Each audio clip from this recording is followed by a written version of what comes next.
मिनश्शैतानिर्रजीम बिस्मिल्लाहिर्रहमानिर्रहीम अल्लाहुम्मा सल्लि अला मुहम्मद व आले मुहम्मद। मोमिनीन कराम, नमाज के अहकाम हम तफसीली तौर पर हर चीज़ डिस्कस कर चुके हैं। तकरीबन 50 के करीब हमारे लेक्चर्स हैं नमाज पर, एक एक चीज़ तफसीली तौर पर बताइए। लेकिन ख़वातीन के कुछ सवाल ऐसे आते हैं कि ख़ातून की नमाज और मर्द की नमाज में क्या फ़र्क है। हमने बारहा काफ़ी वीडियोस में ज़िक्र भी किया है कि ख़ातून के लिए ये हुक्म है, मर्द के लिए ये हुक्म है, लेकिन बार बार सवालों के आने की वजह से हमने सोचा कि एक ही वीडियो में हम ज़िक्र कर दें कि मर्द और ख़ातून की नमाज में क्या क्या फ़र्क हैं। मर्द और ख़ातून की नमाज एक जैसी है सिवाय चंद अफ़आल के। वाजिबात वही हैं, अरकान वही हैं, तरीक़ाकार वही है। ये नहीं है कि उनके वाजिबात ज़्यादा हैं ख़वातीन के कम हैं, इसी तरह मसलन के अरकान उनके ज़्यादा हैं ख़वातीन के कम हैं। बाकी तमाम चीज़ें, पर्दे का ज़िक्र हम कर चुके हैं कि ख़ातून का जो पर्दा है यानी कि जो नमाज का लिबास है वो मुकम्मल जिस्म छुपा हुआ हो, मर्द के लिए अलग हुक्म है। ये चीज़ें हम तफसीली तौर पर डिस्कस कर चुके हैं। जो नमाज का तरीक़ा है नमाज पढ़ने का, उसमें हम इंशाअल्लाह तफसील बताएंगे कि ख़ातून और मर्द की नमाज में क्या फ़र्क है। ख़ातून जिस्म को क्लोज़ करेगी तंग करके, जिस तरह मर्दों के लिए कि रकू में जाएं, हाथ ऐसे घुटनों पे रखें और कोहनियाँ बाहर निकाल दें, सजदे में जाएं तो कोहनियाँ बाहर निकाल दें। ख़ातून के लिए ये नहीं है। ख़ातून के लिए मुस्तहब है कि वो क्लोज़ रखे अपने बाजुओं को, अपनी टांगों को। रकू में जाए तो ज़्यादा ना झुके, अपनी पुश्त को ज़्यादा बुलंद ना करे। इसी तरह सजदे में जाए तो अपनी पुश्त को ज़्यादा बुलंद ना करे, सुकड़ के रखे अपने आप को, और रकू में भी ऐसा करे, सजदे में भी ऐसा करे। यह ख़ातून के लिए मुस्तहब है। मर्द के लिए है कि रकू में वो इतना झुक जाए कि उसकी पुश्त बराबर हो जाए, सजदे में इतना झुके कि उसके एक तो उसकी पुश्त बुलंद हो, दोनों हाथ उसके इसी तरह रखे हों, कोहनियाँ थोड़ी बाहर की तरफ हों। ये मर्द के लिए एक तो ये फ़र्क है थोड़ा सा।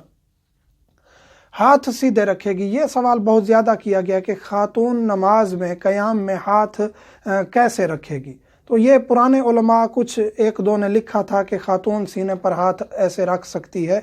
अगर ऐसे रखे हुए भी हैं कोई हर्ज नहीं है, लेकिन मुस्तहब तरीका ये है कि नमाज का जो तरीका है वो ये है कि आप मर्द की तरह सीधे हाथ रखें, अपने जानों पर सीधे हाथ रखें, इसी तरह हाथ उंगलियां मिली हुई हों, सीधे हाथ रखें। ये तरीका है ख़वातीन के लिए भी, मर्दों के लिए भी। और अगर ऐसे किसी ख़ातून ने रखे हुए हैं, कुछ बुज़ुर्ग ख़वातीन ऐसे ही करती हैं और उनको कहा भी जाए तो वो कहती हैं कि आपने अब नया तरीका निकाल लिया, हम तो शुरू से ऐसे कर रही हैं, तो उनको ना रोकें, उनकी भी नमाज ठीक है, आप अपने अफ़आल को अंजाम दीजिए।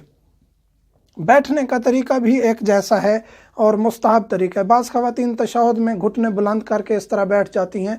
मुस्तहब तरीका वो है जो हमने बताया है कि लेफ़्ट जो है कूल्हे पर, हिप पर बैठना है, वज़न देना है और दोनों टांगें बाहर निकाल देनी है पीछे की तरफ। ये मुस्तहब तरीका है। वैसे जो पीछे की तरफ दोनों टांगें हों, एक पाँव के ऊपर दूसरा पाँव आ जाता है, उसी तरह भी बैठ सकते हैं। लेकिन मुस्तहब तरीका हमने बताया हुआ है, वीडियो मौजूद है चैनल पे, कि बैठने का, नमाज में बैठने का मुस्तहब तरीका कौन सा है। मर्द और ख़वातीन दोनों के लिए वही तरीका मुस्तहब है।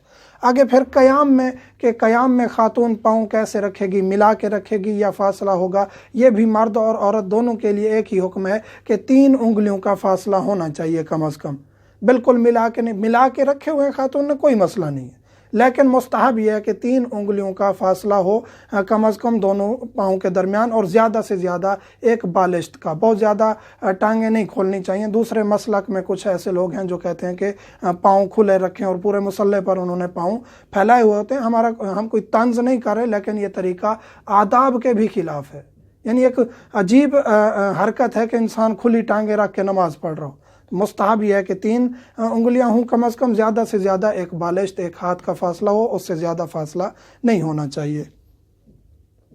जहर और इख्फात में इख्तियार है, ये एक फ़र्क है जो ज़रूरी है। ख़वातीन पूछती भी हैं कि मर्द जो है वो, उसके लिए ज़रूरी है कि फ़जर की, मगरिब की और इशा की, मगरिब इशा की पहली 2 रकत और फजर की पूरी जो 2 रकत हैं, इसी तरह मगरिब की पहली 2 रकत, इशा की पहली 2 रकत, ये बुलंद आवाज़ में किरात करनी है। इख्फात से मुराद यह है कि आहिस्ता आवाज़ में, जहर से मुराद यह है कि बुलंद आवाज़ में।